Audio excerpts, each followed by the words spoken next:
a Paola me perguntou uma outra coisa. Ela falou assim, Flávio, eu vi lá que você falou na aula do Baguá Sistêmico para a gente abrir mão de colocar, por exemplo, um elefante de costas para a porta para trazer harmonia. Mas eu tenho uma questão para te trazer aqui para a gente conversar. Ela falou assim, não existe um inconsciente coletivo de que o elefante traz proteção? Ou, ele até deu um outro exemplo, falou que na Índia existe os macacos, eles são adorados lá, né? Assim como seres sagrados. Não existe no inconsciente coletivo essa imagem e a gente pode tomar partido disso para levar a harmonização para os ambientes? Aí eu expliquei para ela aquilo que eu falei de forma bem profunda na jornada Ambientes que Curam. Quem estava lá lembra disso, da psique dos ambientes. Existem 3 níveis dessa psique que eu considero aqui na Bioconstelar. O nível das forças sistêmicas, que são aquelas forças que moldam a manifestação da vida desde que as estrelas existem, o universo inteiro existe. Um exemplo disso é a conformação geométrica do universo. A gente sabe, por exemplo, as galáxias elas se formam em espiral áurea, que é uma proporção. E o nosso organismo também. As pedras também. Então é uma proporção geométrica que organiza a vida.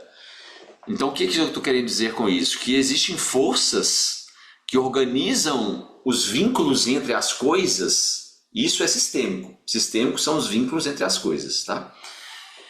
Então existem forças sistêmicas que organizam a vida e que pressupõem a nossa organização e manifestação como seres humanos também e como relacionamentos entre si. E essas forças sistêmicas, elas alimentam o nosso inconsciente. Ou seja, a nossa maneira de expressar no mundo é alimentada por essas forças sistêmicas também, que a gente não acessa. Eu não entendo a proporção áurea. A gente estuda, Leonardo da Vinci fez a Mona Lisa desse jeito, os arquitetos estudam para fazer arquitetura e artistas também, enfim. Mas se eu te perguntar, mas por que isso acontece no universo? É inexplicável, a vida não se explica. Mas a gente toma partido disso para se expressar, tanto que a gente cresce assim. Uma falange dividida, o comprimento por 2 falanges da proporção áurea, o dedo pela mão da proporção áurea.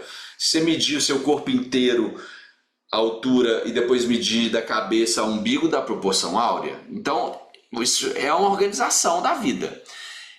E fora isso, outras forças sistêmicas que a gente não consegue nem chegar e explicar e conversar sobre isso também organizam a vida.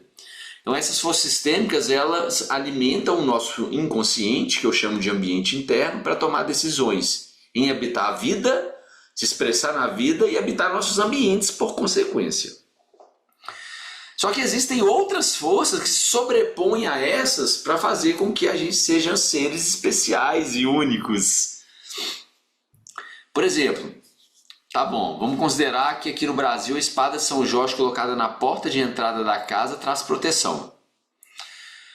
Só que, você imagina se eu vivi na minha vida um trauma, um castigo, vou colocar aqui que meu pai ou minha mãe me deu, e nesse castigo ela me mandou ficar num quarto que tinha um vaso com a tal da espada de São Jorge. Falou, você vai ficar naquele quarto ali até você pensar no que você fez, colocou a toalha molhada na cama, lógico que não é só por isso, né? Mas você fez isso e vai lá ficar de castigo naquele quarto lá, e aí no quarto tinha a tal da espada de São Jorge.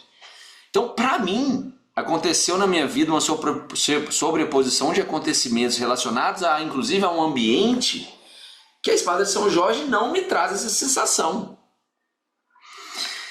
Até que eu consiga ressignificar esse fato. Mesmo assim, isso fica lá guardado no meu ambiente interno, sobreposto a esse inconsciente coletivo.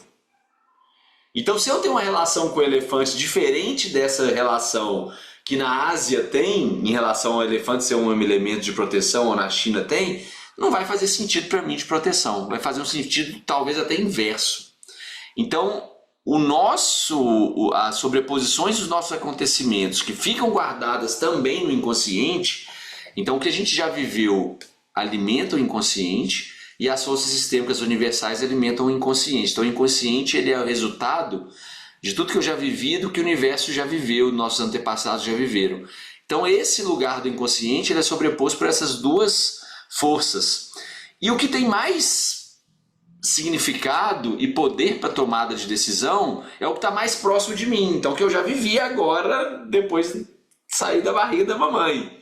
Ou até dentro da barriga da mamãe. Então isso tem mais força do que esse inconsciente coletivo.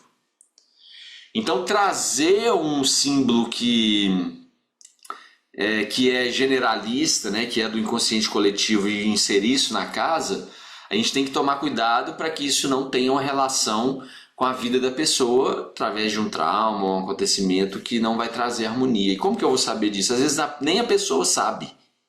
Então generalizar e falar com uma plantinha que cresce para baixo, traz a prosperidade para baixo, respeitosamente, essas loucuras que a gente absorve como regras e receitas prontas, a gente acaba tirando a nossa autonomia de perceber o nosso ambiente interno para se expressar nos ambientes físicos e na vida. E aí acaba acumulando um tanto de coisa que são regras pré-estabelecidas. Então, cuidado com isso.